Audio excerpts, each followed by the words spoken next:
ನಮಸ್ಕಾರ ನ್ಯೂಸ್ 11 ಗೆ ಸ್ವಾಗತ. ನಾನು ನವಿತಾ ಜೈನ್. ಮೈಸೂರಿನ ಟಿ ನರಸೀಪುರ ತಾಲೂಕಿನಲ್ಲಿ ಚಿರತೆಯ ಹಾವಳಿ ಮಿತಿ ಮೀರಿದ್ದು ಬಾಲಕನ ಮೇಲೆ ದಾಳಿ ಮಾಡಿ ಚಿರತೆ ಎಳೆದೊಯ್ದಿರುವ ಘಟನೆ ನಡೆದಿದೆ.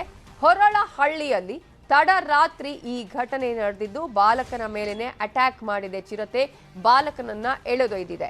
ಹೊರಳಹಳ್ಳಿ ಗ್ರಾಮದ ಜಯಂತ್ ಈ ಸಂದರ್ಭದಲ್ಲಿ ಮೃತಪಟ್ಟಿದ್ದಾನೆ. ಬಾಲಕ ಊರಿನಿಂದ 1 ಕಿಲೋಮೀಟರ್ ಎಳೆದೊಯ್ದು ಚಿರತೆ ಆ ಬಾಲಕನನ್ನ ತಿಂದು ಹಾಕಿದೆ. ರುಂಡ ಇಲ್ಲದ ಬಾಲಕನ ಜಯಂತ್ನ ಮೃತದೇಹ ಪತ್ತೆಯಾಗಿದೆ. ಗ್ರಾಮಸ್ಥರಂತೂ ಜಯಂತ್ಗಾಗಿ ರಾತ್ರಿ ಇಡೀ ಹುಡುಕಾಡಿದ್ದಾರೆ. ಅರಣ್ಯ ಇಲಾಖೆಯ ಅಧಿಕಾರಿಗಳು, ಜಿಲ್ಲಾಧಿಕಾರಿಗಳು ಸ್ಥಳಕ್ಕೆ ಭೇಟಿ ಕೊಟ್ಟಿದ್ದಾರೆ. ಅಧಿಕಾರಿಗಳ ವಿರುದ್ಧ ಗ್ರಾಮಸ್ಥರು ತೀವ್ರ ಆಕ್ರೋಶವನ್ನ ಹೊರ ಹಾಕಿದ್ದಾರೆ. ಒಂದಷ್ಟು ಮಾಹಿತಿ ಪ್ರಕಾರ ಅನೇಕ ದಿನಗಳಿಂದ ಈ ರೀತಿಯ ಸಮಸ್ಯೆ ಆಗ್ತಾ ಇದೆ. ಕೆಲವು ದಿನಗಳ ಹಿಂದೆ ಇಂತಹ ಒಂದು ಘಟನೆ ನಡೆದಿತ್ತು. ಆದರೂ ಅರಣ್ಯ ಅಧಿಕಾರಿಗಳು ಇದರ ಬಗ್ಗೆ ಯಾವುದೇ ರೀತಿಯ ಕ್ರಮವನ್ನ ಕೈಗೊಳ್ಳಿಲ್ಲ ಅನ್ನುವಂತಹ ಮಾತನ್ನ ಅಲ್ಲಿನ ಗ್ರಾಮಸ್ಥರು ಹೇಳ್ತಾರೆ. ಚಿರತೆಯನ್ನ ಹಿಡಿಯೋದಕ್ಕೆ ಗ್ರಾಮಸ್ಥರು ಪಟ್ಟು ಹಿಡಿದಿದ್ದಾರೆ, ಆಗ್ರಹವನ್ನ ಮಾಡಿದ್ದಾರೆ, ಆಕ್ರೋಶವನ್ನ ವ್ಯಕ್ತಪಡಿಸಿದ್ದಾರೆ. ಒಬ್ಬ ಬಾಲಕನ ಜೀವವೇ ಹೋಗಿದೆ ಚಿರತೆಯ ದಾಳಿಗೆ.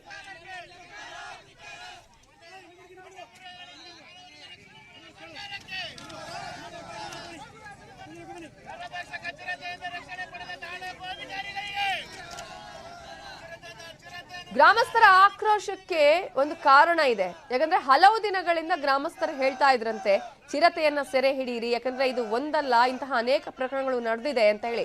ಅದೇ ಅರಣ್ಯಾಧಿಕಾರಿಗಳು ಯಾವುದೇ ರೀತಿಯಲ್ಲೂ ತಲೆ ಕೆಡಿಸಿಕೊಂಡಿಲ್ಲ ಅನ್ನೋದು ಗ್ರಾಮಸ್ಥರ ಆಕ್ರೋಶಕ್ಕೆ ಕಾರಣ ಆಗಿದೆ. ಫೋಟೋದಲ್ಲಿ ತೋರಿಸ್ತಾ ಇದೀವಲ್ಲ ಈ ಪುಟ್ಟ ಬಾಲಕ, ಈತನನ್ನೇ ಚಿರತೆ ಎಳೆದೊಯ್ದಿರೋದು. ಈಗ ಆ ಬಾಲಕನ ಮೃತದೇಹ ಪತ್ತೆಯಾಗಿದೆ.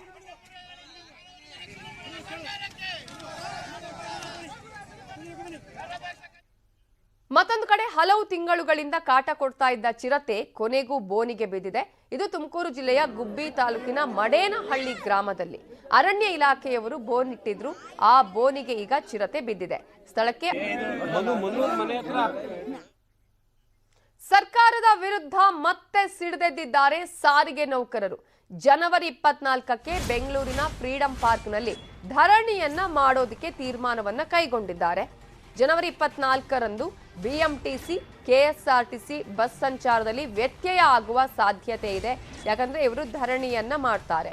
ವೇತನ ಭತ್ಯೆ ಹೆಚ್ಚಳ ಸೇರಿದಂತೆ ವಿವಿಧ ಬೇಡಿಕೆಗಳಿಗೆ ಆಗ್ರಹವನ್ನ ಮಾಡಿ ಇವರು ಪ್ರತಿಭಟನೆಯನ್ನ ಮಾಡ್ತಾರೆ. ಪ್ರತಿ 4 ವರ್ಷಗಳಿಗೊಮ್ಮೆ ವೇತನ ಪರಿಷ್ಕರಣೆ ಆಗಬೇಕಾಗಿತ್ತು. ಆದ್ರೆ ಈಗ 6 ವರ್ಷಗಳಾಗಿದೆ, ಯಾವುದೇ ರೀತಿಯ ವೇತನ ಪರಿಷ್ಕರಣೆ ಮಾಡಿಲ್ಲ ಅಂತ ಹೇಳಿ ಸಾರಿಗೆ ನೌಕರರ ಆಕ್ರೋಶ. 2020ರಲ್ಲೇ ನೌಕರರ ವೇತನ ಪರಿಷ್ಕರಣೆ ಆಗಬೇಕಾಗಿತ್ತು. ಈಗ 2023, 2021ರ ಏಪ್ರಿಲ್ನಲ್ಲಿ 15 ದಿನ ಮುಷ್ಕರವನ್ನ ಮಾಡಿದ್ರು ನೌಕರರು. ಬೇಡಿಕೆಯನ್ನ ಈಡೇರಿಸ್ತೀವಿ ಅನ್ನುವ ಭರವಸೆಯನ್ನ ಸರ್ಕಾರ ಕೊಟ್ಟಿತ್ತು. ಆದ್ರೆ 2021ರಿಂದ ಇಲ್ಲಿವರೆಗೂ ಸರ್ಕಾರ ಮೌನಕ್ಕೆ ಶರಣಾಗಿದೆ. ಯಾವುದೇ ರೀತಿಯಾದಂತಹ ಭರವಸೆ ಈಡೇರಿಸುವ ಪ್ರಯತ್ನ ಮಾಡಿಲ್ಲ. ಇದರ ಬಗ್ಗೆ ಇನ್ನಷ್ಟು ಡೀಟೇಲ್ಸ್ ಕೊಡೋದಕ್ಕೆ ನಮ್ಮ ರಿಪೋರ್ಟರ್ ಶರಣು ಹಂಪಿ ಫೋನ್ ಸಂಪರ್ಕದಲ್ಲಿದ್ದಾರೆ. ಶರಣು ಹಂಪಿ, ಈಗ 2021ರಿಂದ ಇಲ್ಲಿವರೆಗೂ ಭರವಸೆಯಾಗಿಯೇ ಉಳಿದಿದೆ. ಈಗ ತೀವ್ರತರದ ಹೋರಾಟಕ್ಕೆ ನಿರ್ಧಾರ ಮಾಡಿದ್ದಾರೆ. ಏನಾದ್ರೂ ಮಾತುಕತೆ ಆಗುವ ಸಾಧ್ಯತೆ ಇದೆಯಾ? ಈಗ ಸದ್ಯದ ಪರಿಸ್ಥಿತಿ ನೋಡ್ತಾ ಹೋದ್ರೆ ಯಾವುದೇ ರೀತಿಯಾದಂತ ಮಾತುಕತೆ ಆಗುವಂತ ಸಾಧ್ಯತೆಗಳು ಇಲ್ಲ. 24ರಿಂದ ಅದರಲ್ಲೂ ಕೂಡ ಬೆಂಗಳೂರಿನಲ್ಲಿ ರಾಜ್ಯಾದ್ಯಂತ ಬಸ್ ಸಂಚಾರ ವ್ಯತ್ಯಯ ಆಗುವಂತ ಸಾಧ್ಯತೆ ಇದೆ. ಯಾಕಂದ್ರೆ ಎಲ್ಲರೂ ಕೂಡ ಬಹುತೇಕರು ಸಿಬ್ಬಂದಿಗಳೇನೆಂದರೆ ಎಲ್ಲರೂ ಪ್ರತಿಭಟನೆಯಲ್ಲಿ ಭಾಗಿಯಾಗುವಂತ ಸಾಧ್ಯತೆ ಇದೆ. ಹಂತವಾಗಿ ಪ್ರತಿಭಟನೆ ಅಂದ್ರೆ ಹೋರಾಟದ ಸ್ವರೂಪ ಮುಂದುವರಲಿದೆ. ಕಳೆದ 6 ವರ್ಷದಿಂದನೂ ಕೂಡ ಸಾರಿಗೆ ನೌಕರರಿಗೆ ವೇತನ ಹೆಚ್ಚಳ ಮಾಡಿಲ್ಲ. ಈ ಹಿನ್ನೆಲೆಯಲ್ಲಿ ಈ ಹಿಂದೆ 2020ರಲ್ಲಿ ನಡೆದಂತ ಪ್ರತಿಭಟನೆ ಹೋರಾಟದಲ್ಲಿ ಆದಂತ ಹಿನ್ನೆಲೆಯಲ್ಲಿ ಅಲ್ಲಿ ಅಮಾನತನ್ನು ಕೂಡ ಮಾಡಿದ್ರು ಬಹಳಷ್ಟು ಜನ ಸಿಬ್ಬಂದಿಗಳನ್ನ. ಈ ಹಿನ್ನೆಲೆಯಲ್ಲಿ ಈಗ 2 ವರ್ಷದ ನಂತರ ಮತ್ತೆ ಈಗ ಭಾರಿ ಹೋರಾಟ ಮಾಡ್ಲಿಕ್ಕೆ ಮುಂದಾಗಿದ್ದಾರೆ. ಇವರ ಪ್ರಮುಖ ಬೇಡಿಕೆ ಇರೋದು, ಕಳೆದ 6 ವರ್ಷ ಕಳೆದ್ರೂ ಕೂಡ ಸರ್ಕಾರಿ ನೌಕರರಿಗೆ ವೇತನವನ್ನ ಹೆಚ್ಚಳ ಮಾಡಿಲ್ಲ. ಪ್ರತಿ 2 ವರ್ಷಕ್ಕೊಂದ್ಸರಿ ಆದ್ರೂ ವೇತನ ಹೆಚ್ಚಳ ಮಾಡಿ ಅಂತ ಹೇಳಿ ಮನವಿಯನ್ನ ಮಾಡ್ಕೊಂತಾನೆ ಬಂದಿದ್ದಾರೆ. ಆದ್ರೆ ಇದುವರೆಗೂ ಆಗಿಲ್ಲ.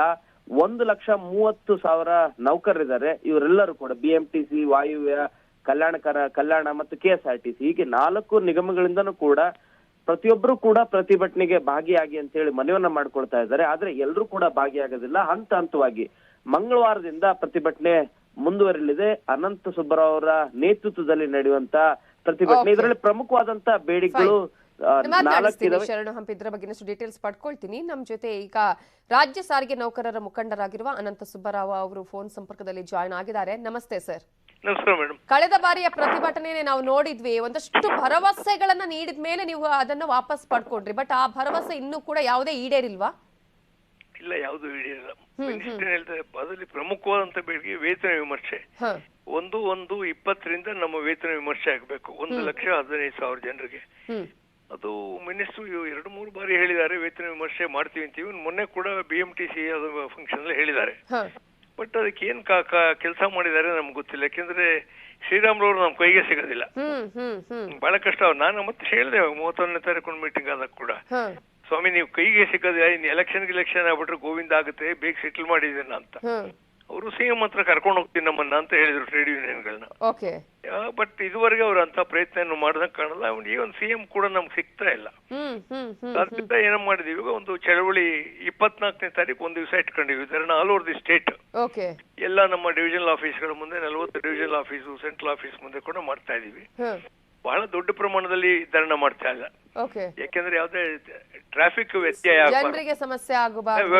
ಆಗ್ಬಾರ್ದು ಅಂತ ಅದು ಗಮನದಲ್ಲಿ ಇಟ್ಕೊಂಡೆ ನಾವು ಮಾಡ್ತಾ ಇದೀವಿ. And to remind the government that ನಿಮ್ಗೆ ನೀವು ರಾತ್ರಿ ಹಗಲು ಕೆಲಸ ಮಾಡೋ ಜನ ನಾವು ಅಂತ ಅವರು ಒಪ್ಕೊಂಡಿದ್ದಾರೆ. ಆ ವಿಚಾರದಲ್ಲಿ ಏನು ತಕರಾರಿಲ್ಲ.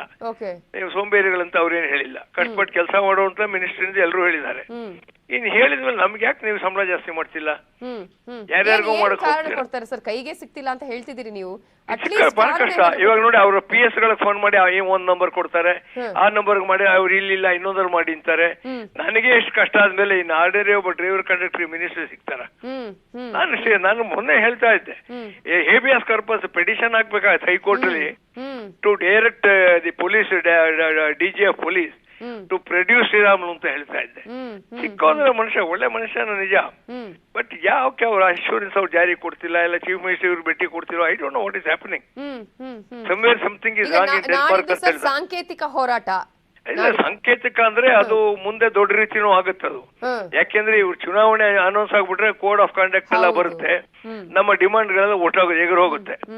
ಅದ್ರಲ್ಲಿ ಬಹಳ ಮುಖ್ಯವಾದ ಡಿಮಾಂಡ್ ವೇತನ ಹೆಚ್ಚಳ ಮುಖ್ಯವಾದ ಬೇಡಿಕೆ ಇದೆ. ಅವ್ರು ಒಪ್ಕೊಂಡಿದ್ದಾರೆ, ತಾತ್ವಿಕವಾಗಿ ಒಪ್ಪಿದ್ದಾರೆ, ಹೌದು ಅದು ಕೊಡಬೇಕು ಅಂತ. ಇವನ ಶ್ರೀನಿವಾಸ ಮೂರ್ತಿನೂ ಹೇಳಿದ್ದಾರೆ. 1/1/20 ನೋಡಿ 4ನೇ ವರ್ಷ ಕಾಲಿಡ್ತು. ಪ್ರಪಂಚದಲ್ಲಿ ಎಲ್ರಿಗೂ ಜಾಸ್ತಿ ಆಗುತ್ತೆ, ನಮ್ಗಾಗೋದಿಲ್ವಾ ಅಂತ ಇದು ಬೇಸರ. ಒಂದ್ ಕಡೆ ಈ ಬೆಲೆ ಏರಿಕೆ ಇವ್ರೇನ್ ಕಂಟ್ರೋಲ್ ಮಾಡ್ತಿಲ್ಲ, ನಮ್ಗೇನು ಕಡಿಮೆ ದುಡ್ಡಿನಲ್ಲಿ ಸಿಗೋದಿಲ್ಲ. ಅದರಿಂದ ನಂಬರ್ 1 ಅದು. ಎರಡನೇದು ಟೈಮಿಂಗ್ಸ್. ಫಾರಂ 4 ಅಂತ ಒಂದಿದೆ, ನಿಜವಾದ ಡಕಾಯಿತಿ ಅದು ಆ ಫಾರಂ 4 ಅನ್ನೋದು. 8 ಗಂಟೆಗೆ ಸ್ಕ್ವೀಸ್ ಮಾಡ್ಬಿಡ್ತಾರೆ, ಎಲ್ಲ 12 ಗಂಟೆ ನಡೆಸ್ತಾರೆ. 8 ಗಂಟೆ ಸ್ಕ್ವೀಸ್ ಮಾಡಿ ಬೋಗಸ್ ಅದು. ಕಾನೂನು ಪ್ರಕಾರ ಅವ್ರು ಕೊಡೋದಿಲ್ಲ. ಅದರಿಂದ ಏನಾಗಿದೆ, ಹಿಂಸೆ ಕಿರುಕುಳಗಳು ಜಾಸ್ತಿ ಆಗಿದೆ. ಇಲ್ಲ ಎಷ್ಟೇ ಮೇಲ್ಗಡೆ ಮಟ್ಟದಲ್ಲಿ ಅವ್ರು ನಾವು ಕಡಿಮೆ ಮಾಡ್ತೀವಿ ಅಂತ ಹೇಳಿದ್ರು, ಡೌನ್ ಬಿಲೋ ಬಂದಿಲ್ಲ. ಮತ್ತೆ ಇನ್ನೊಂದು ಭ್ರಷ್ಟ ವ್ಯವಸ್ಥೆ ಇದೊಂದು. ದುಡ್ಡಿಲ್ದೆ ಇಲ್ಲ, ಹಾಗೆ ಏನು ಆಗದೇ ಇಲ್ಲ. ಡಿವಿಷನ್ ಲೆವೆಲ್ ಏನೋ ಮಟ್ಟಕ್ಕೆ ಬಂದಿದೆ ಇವತ್ತು. ಅದರಿಂದ ಬಹಳ ಹಿಂಸೆ ಕಿರುಕುಳಗಳು ಜಾಸ್ತಿ ಆಗಿದೆ. ಸೊ ಇವಾಗ ನಾವು 6 ಟ್ರೇಡ್ ಯೂನಿಯನ್ಗಳು ಸೇರಿ ಒಂದು ಜಂಟಿ ಸಮಿತಿ ಮಾಡಿದ್ವಿ, ಕ್ರಿಯಾ ಸಮಿತಿ ಅಂತ. ಅದಕ್ಕೆ ಇವಾಗ ಭಾಸ್ಕರ್ ರಾವ್ ಕೂಡ ಅವ್ರದ್ದೊಂದು ಯೂನಿಯನ್ ಇದೆ, ಅವ್ರ ಕಡೆಯೂ ಕೂಡ ಬೆಂಬಲ ಕೊಡ್ತಾರೆ. ಅಲ್ಲಿಗೆ ಹೆಚ್ಚುಕೊಂಡು ಎಲ್ಲರೂ ಒಂದಾದ್ವಿ ಇವಾಗ. ಆ ಕೋಟೆ ಚಂದ್ರನ್ ಬಿಟ್ಟು ಇವಾಗ ಎಲ್ಲ ಒಂದಾಗಿದ್ದೀವಿ. ಅಂಡ್ ಅಕಸ್ಮಾತ್ ಬೇರೆ ನೇರವಾದಂತ ಕ್ರಮಗಳು ಬೇಕಾದ್ರೆ ಅದಕ್ಕೂ ಇವಾಗ ಮಾನಸಿಕವಾಗಿ ನಾವು ತಯಾರಾಗಿದ್ದೀವಿ. ಸ್ವಲ್ಪ ಇಂಜರ್ಸ್ ಆಯ್ತು, ಈಗ ಎಲ್ಲ ಯಾವುದೇ ಸಮಸ್ಯೆ ಆಗಬಾರ್ದು ಸರ್, ಆಗ್ಬಾರ್ದು. ಇಲ್ಲ, ನಮ್ಮ ಅಭಿಪ್ರಾಯನೂ ಅದನ್ನೇ ಆಗ್ಬಾರ್ದು ಅಂತ. ಇವಾಗ ನೋಡಿ, ಚೀಫ್ ಮಿನಿಸ್ಟರ್ 28 ಕಡೆ ಹೋಗ್ತಾರಪ್ಪ, ಮಠಗಳಿಗೆ ಮಾನ್ಯಗಳಿಗೆ ಹೋಗ್ತಾರೆ. ನಮ್ಮನ್ನ ಕರೆದು ಮಾತಾಡಕ್ಕೆ ಏನ್ ರೋಗ ಬಂದಿದೆ ಅವ್ರಿಗೆ? ನಾವೇನ್ ಭಿಕ್ಷುಕ್ರ? ಪ್ರಪಂಚ ಮಲಗದ ನಾವು ಬಸ್ ನಡೆಸ್ತೀವಿ, ದುಡ್ಡು ತಂದು ಕೊಡ್ತೀವಿ, ಎಷ್ಟು ತೆರಿಗೆ ಕೊಡ್ತೀವಿ ಇವ್ರಿಗೆ, ಎಷ್ಟು ಆಸ್ತಿ ಮಾಡಿ ಇಟ್ಟಿದೀವಿ. ನಮ್ ಸೆಟ್ಲ್ ಮಾಡಕ್ ಏನ್ ರೋಗ ಇವ್ರಿಗೆ? ನಾನು ಬೊಮ್ಮಾಯಿಯವ್ರೆ, ಏನ್ ಬಂದಿದೆ ನಿಮ್ಗೆ? ಎಲ್ಲಾ ಕಡೆ 108 ಕಡೆ ಓಡಾಡ್ತೀರಾ, ಲೆಟರ್ ಬರೋ ಜಾಬ್ ಬರೋಲ್ಲ ನಿಮ್ ಸರ್ಕಾರದಿಂದ. ಇಂಥ ಬೇವರ್ಸಿ ಇದನ್ನ ನಾವು ಎಂದೂ ನೋಡೇ ಇಲ್ಲ. ನೋಡಿ, ಒಂದು ಟ್ರೇಡ್ ಯೂನಿಯನ್ಗಳು, ಸಾರಿಗೆ ನಿಗಮಗಳು ಲೆಟರ್ ಬರೆದ್ರೆ ಒಂದು ಲೆಟರ್ ರಿಪ್ಲೈ ಕೊಡಲ್ಲ ಒಬ್ಬ ಚೀಫ್ ಮಿನಿಸ್ಟರ್ ಅಂದ್ರೆ ಏನ್ ಮಾಡ್ತಿದ್ದೀರಾ? ಸಂಪರ್ಕ ಮಾಡೋ ಪ್ರಯತ್ನ ಮಾಡ್ತೀವಿ ಸರ್, ಮಾಡಿ ನೋಡಿ. ಒಂದು ಅವ್ರು ಸಿಕ್ಕದೇ ಇಲ್ಲ, ನಾವೇನು ಅವ್ರ ಆಸ್ತಿ ಕೇಳೋದಿಲ್ಲ. ನ್ಯೂಸ್ 18